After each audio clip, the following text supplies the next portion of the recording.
Merci de surfer sur IGFM pour ce tour d'horizon sur l'actualité internationale. Nouveau coup d'accélérateur dans la lutte contre Ebola. Les États-Unis ont relevé un deuxième cas sur leur territoire. Une soignante qui s'est occupée du malade libérien décédé à Dallas. Jugeant inquiétante cette nouvelle contamination, Barack Obama a exhorté les Européens à faire plus, tandis que la France a annoncé un renforcement des contrôles dans les aéroports dès vendredi. Le président américain ne cache plus son inquiétude. Il a annulé hier ses déplacements pour convoquer en urgence le pool de lutte anti-Ebola. Il était urgent pour lui de montrer qu'il avait le contrôle de la situation au moment où les Américains commencent à sérieusement douter de la compétence de leurs services de santé, tout devant tous ceux qui sont chargés de coordonner la réponse de l'épidémie Ebola. Le président a demandé au Centre de contrôle et de prévention des maladies de mettre en place des équipes de réaction rapide capables d'intervenir immédiatement dès qu'un nouveau cas est signalé.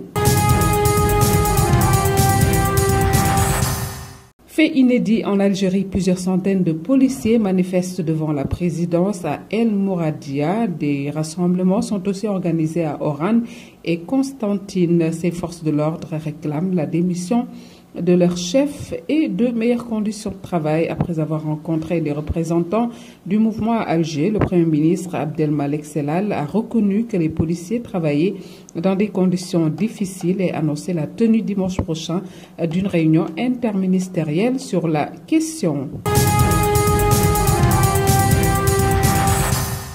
Affaire Stevens en Libye, un jury américain a prononcé une nouvelle série d'inculpations à l'encontre d'Ahmed Abou Khattala, le cerveau présumé de l'attaque du consulat américain de Benghazi en 2012.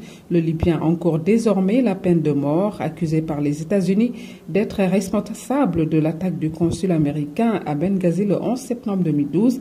Ahmed Abou Khattala est menacé désormais par la peine de mort. Un grand jury de Washington a ajouté 17 nouvelles charges à son implication présumée dans la mort de 4 Américains, dont leur ambassadeur en Libye, Christopher Stevens, lors de cet attentat.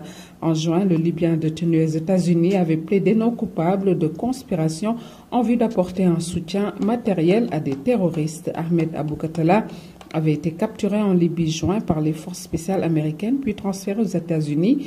L'attentat de Benghazi avait non seulement provoqué une vague d'effroi outre-Atlantique, mais aussi une vive polémique à Washington. Depuis l'attaque, les républicains accusent l'administration de Obama en général et Hillary Clinton en particulier. Elle était au moment des faits à la tête du département d'État d'avoir dissimulé des informations en pleine campagne électorale.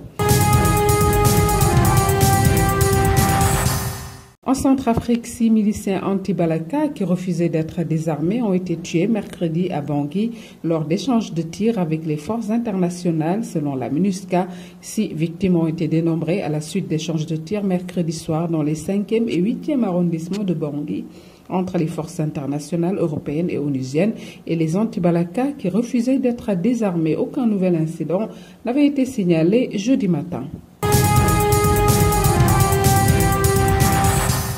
L'épouse de l'ancien président Marc Ravalomanana a atterri jeudi matin à Diego Suarez dans le nord de Madagascar où son époux est confiné par les autorités depuis des déclarations incendiaires à son retour d'exil lundi dernier.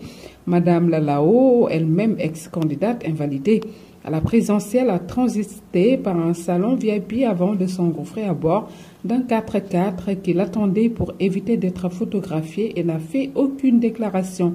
Arrivé sur un vol privé, il était accompagné de son fils toujours, qui avait qualifié mardi l'arrestation de son père de kidnapping, ainsi que de Guy Rivo Radianarizo, le porte-parole de la mouvance de l'ancien chef d'État. Diego Suarez ou Anne Serrana abrite une résidence présidentielle aménagée dans l'enceinte d'une base aéronavale. Le gouvernement n'a pas dit publiquement où il se trouvait, mais a informé sa famille. Ravalomanana, 61 ans, s'est vanté lundi d'avoir encore beaucoup de pouvoir et contesté la légitimité démocratique du président Eri Rajao, élu fin 2013 avec l'espoir de rétablir les institutions et relancer l'économie.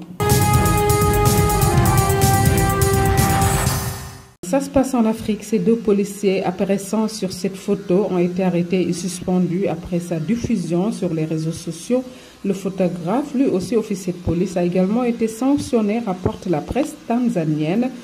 Bien que prise en 2012, la photo n'a commencé à circuler sur les réseaux sociaux que cette semaine. Les officiers étaient en patrouille à Bukoba, dans le nord-ouest du pays, en Tanzanie donc, précisent les médias locaux. Le chef de la police locale a expliqué au journal Mwanaki que la police ne pouvait pas tolérer ce genre de comportement qui va à l'encontre du règlement et doit être sévèrement puni.